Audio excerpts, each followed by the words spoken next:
नमस्कार, मैं आपके साथ अब्दुल करीम और आप देख रहे हैं प्राइम टीवी। खबरों की शुरुआत करते हैं। उत्तर प्रदेश के मुख्यमंत्री योगी आदित्यनाथ का आज 49वां जन्मदिन है।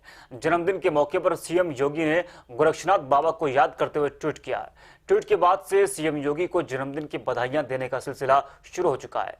इसी क्रम में प्रधानमंत्री नरेंद्र मोदी ने भी सीएम योगी आदित्यनाथ को जन्मदिन की बधाई दी। पीएम मोदी ने ट्वीट कर लिखा कि यूपी के मेहनती मुख्यमंत्री योगी आदित्यनाथ को जन्मदिन की ढेर सारी शुभकामनाएं।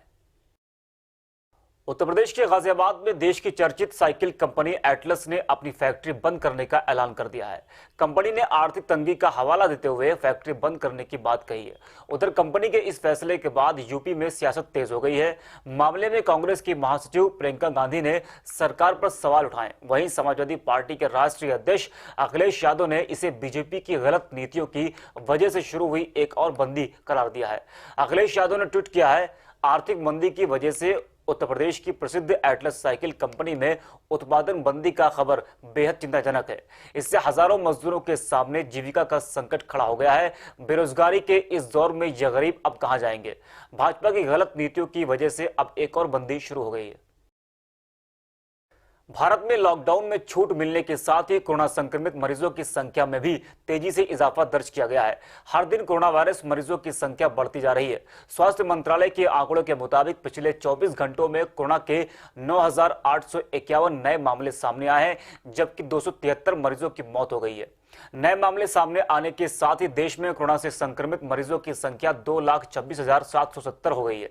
गुरुवार को कोरोना के 9,304 नए केस सामने आए, जबकि 260 लोगों की कोरोना की वजह से मौत हो गई है। स्वास्थ्य मंत्रालय के आंकड़ों के मुताबिक देश में कोरोना के अब 1,10,960 एक्टिव केस हैं। कोरोना महामारी से अब तक 6,348 मरीजों की मौत हो गई है और 1,09,462 लोग ठीक हो चुके हैं। कोरोना वायरस से सबसे ज्यादा महाराष्ट्र प्रभावित दिख रहा है। यहां पर कोरोना संक्रमित मरीजों की संख्या 75,000 के करीब पहुंच चुकी है। केरल में हुए हथिनी कांड पर पूर्व केंद्रीय मंत्री और पशु पक्षियों के अधिकारों की लड़ाई लड़ने वाली बीजेपी सांसद मेनका गांधी ने बड़ा बयान दिया है। एक ईमेल के जरिए उन्होंने कहा है कि केरल के मंदिरों में हाथियों की टांगें तोड़ दी जाती हैं, उन्हें मारा पीटा जाता है और भूखे रखा जाता है, जिसकी वजह से इन मंदिरों में हाथी दम तोड़ देते हैं। अब तक 600 हाथी दम तोड़ चुके हैं। वहां के मंदिरों में हाथी के निजी मालिक उनका बीमा कराते हैं और इसके बाद उन्हें पानी में डुबोकर मार देते हैं या फिर इन पर जंग लगे कील ठोक देते हैं। कोरोना संकट और लॉकडाउन की वजह से देश की इकोनॉमी पस्त नजर आ रही है। इस वजह से राजस्व का नुकसान तो हुआ ही है, सरकार का खर्च भी बढ़ा है। इस हालात का असर सरकार की नई योजनाओं पर पड़ने लगा है। दरअसल केंद्र सरकार ने नई योजनाओं की शुरुआत पर रोक लगा दी है। वित्त मंत्रालय ने विभिन्न मंत्रालयों और विभागों द्वारा अगले 9 महीनों या मार्च 2021 तक स्वीकृत नई योजनाओं की शुरुआत पर रोक लगा दिया है।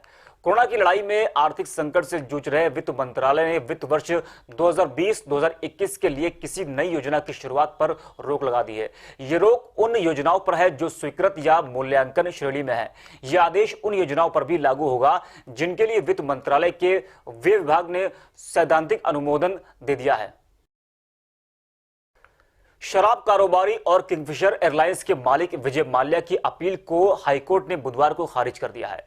हाईकोर्ट से मिले इस झटके के बाद उम्मीद लगाई जा रही थी कि अब कुछ ही दिनों में माल्या को भारत लाया जा सकता है, क्योंकि उसके पास प्रत्यर्पण से बचने का और कोई कानूनी विकल्प नहीं बचा है।